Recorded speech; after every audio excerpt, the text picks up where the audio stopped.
Europe 1, Daphné Burki. 10h50, merci d'être avec nous. C'est l'heure de vos conseils. Les conseils du docteur Marcel Ichou. C'est l'heure de Bonjour Docteur.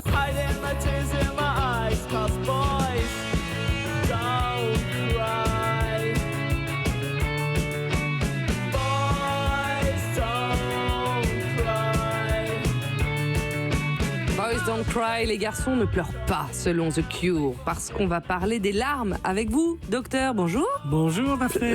Les larmes de tristesse, les larmes de joie ou les larmes de crocodile, ces petits ruisseaux salés qui coulent parfois sur nos joues, ont de nombreux bienfaits. Alors dites-nous, docteur, à quoi ça sert nos larmes d'abord ?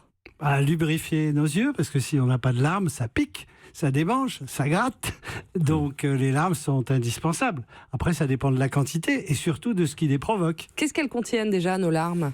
De l'eau, Oui. du sel, et vous en avez tous fait l'expérience, et elles sont vraiment fondamentales. Elles sont faites aussi de substances un peu huileuses, c'est-à-dire qu'il y a des glandes lacrymales, mais il y a aussi des glandes sébacées, vous savez, les glandes qu'on a sous la peau, qui lubrifient et qui nous permettent d'avoir une adhérence moindre au niveau de D'accord. Mais entre les larmes de joie, les larmes de tristesse, ou même quand on coupe un oignon, vous savez qu'on se met à pleurer tout seul dans sa cuisine, est-ce que ce sont les mêmes ou est-ce qu'il y a des types de larmes ? Non, la différence, elle est au niveau du cerveau, comme le disait mon philosophe adoré Ariel tout à l'heure par rapport à Socrate. C'est qu'est-ce qui provoque les larmes qui est la différence. Les larmes en elles-mêmes, elles sont exactement toujours les mêmes. On en sécrète en moyenne 1,1 g par jour, mais ce n'est pas le cas de tout le monde. Il y a certaines personnes qui manquent de larmes. On parle alors de sécheresse oculaire. Comment ça se manifeste ? Pourquoi ça leur arrive ? Alors pourquoi ça leur arrive ? Comme tous les phénomènes chimiques ou biochimiques, c'est extrêmement complexe parce qu'il y a des tas de substances qui interviennent et certaines personnes ont soit dans leur génétique, soit dans leur métabolisme, un dysfonctionnement qui fait que les larmes n'existent pas. Il y a même une maladie. D'ailleurs, je suis prêt à parier que si quelqu'un arrive à prononcer son nom, il aura gagné, je ne sais pas quoi, mais il aura gagné quelque chose. C'est la maladie de Gougerot-Roggen. C'est une maladie qui s'appelle le syndrome sec et qui donne une sécheresse oculaire, une sécheresse. Et quelles sont les conséquences de la sécheresse oculaire ? On garde le regard fixe, comme dans les films de Jean Cocteau ? Non, on garde une irritation, une infection des yeux. C'est et ça, on est rouge, très désagréable. Et docteur, quand j'étais petit, on me disait souvent pleure, tu feras moins pipi. Est-ce que c'est vrai ? Alors, je ne sais pas qui vous disait ça. Ma grand-mère. Ah, ma grand-mère. Bah, après lui avoir mis une taloche. Soit elle était taquine, soit elle n'avait pas beaucoup de notions d'anatomie. Non, il n'y a pas de lien entre le... Et en sens inverse, si on pisse plus, on pleure moins ? Non, je ne crois et pas. quand non on plus. dit pleure, ça te fera du bien. Alors pleure, ça te fera du bien. Oui, parce que quand vous réprimez une émotion, c'est absolument très mauvais pour l'organisme. Donc pleure, ça te fera du bien. Ça veut dire que quand tu vas exprimer ton émotion, tu vas être plus détendu. Mais après, vous avez aussi des émotions très agréables. Il vous est arrivé de pleurer à un spectacle, de rire. Pleurer de rire, ça arrive. Mais ça on le cherche souvent. On se dit, allez, ça serait bon de pleurer là.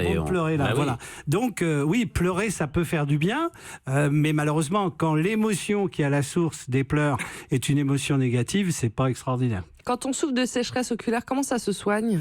Ça se soigne parce qu'on a des larmes artificielles. Donc il faut absolument irriguer avec des larmes artificielles l'œil pour empêcher cette sécheresse. C'est quoi, du sérum physiologique ? Oui, ce sont du sérum physiologique à la base. Je voulais aussi dire un point important, c'est qu'il y a beaucoup de médicaments qui donnent une sécheresse oculaire et que quand on a un patient qui souffre de sécheresse oculaire, il faut quand même checker un peu tous les médicaments qu'il prend parce que beaucoup de ces médicaments peuvent donner une sécheresse. Mais est-ce que si on boit de l'eau, ça peut mieux hydrater ? Est-ce que ça va jusque-là ? Alors, évidemment, si vous êtes complètement déshydraté, il va y avoir une sécheresse globale. Mais franchement, par rapport, on a dit combien, Daphné, vous en rappelez, 1 gramme ? Oui. Bon, alors 1 gramme sur le nombre de litres d'eau qu'on boit, non, ça n'a pas d'incidence. Et si on habite dans des appartements ou des maisons trop chauffées, c'est pas bon non plus ? Bien sûr, oui. L'environnement, la sécheresse, l'humidité de l'atmosphère ont une incidence, évidemment. Et on va recevoir des comédiennes dans un instant. Est-ce que vous savez comment ça se passe pour pleurer sur commande ? Parce qu'il y a des gens qui font ça très bien et tout le monde n'y arrive pas. Non, c'est une maîtrise intellectuelle et émotionnelle. C'est le travail d'acteur, ça s'apprend, mais c'est lié aussi à des émotions et peut-être au souvenir d'une émotion. Si vous pensez à quelque chose de triste, vous pouvez déclencher des pleurs. Et si on vous fait penser à quelque chose de rigolo, comme Daphné qui m'a dit que j'étais un poudriette tout à l'heure, ça va être difficile de pleurer. Quoique j'ai eu de la peine. Est-ce que les larmes... Sur un petit bout de pain, on vous grignote. Est-ce que les larmes peuvent geler? Les larmes peuvent geler? Je pose la question. Non, mais c'est pas idiot comme question. Ah oui. Non, mais il faut vraiment qu'il fasse froid. À quel moment il faut s'inquiéter? À quel moment il faut... Il y a beaucoup de bon sens aujourd'hui, on est vraiment sur une consultation de bon sens.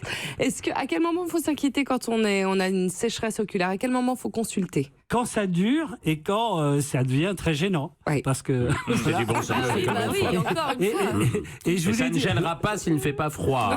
Non. En ce moment, ça va. Je voulais dire d'ailleurs tout à l'heure, Ariel a dit quelque chose de fantastique. Ah oui? C'est que quand on écoute des scientifiques, on apprend qu'il faut beaucoup de bon sens et que le fait de prendre un grain de café n'est pas une solution. Et ça devrait être en exergue sur toutes les chroniques santé. Eh ben voilà, ils font Bravo. la paire, tous les deux, Ariel Wiesmann et Dr Marcel Ichou. Merci beaucoup.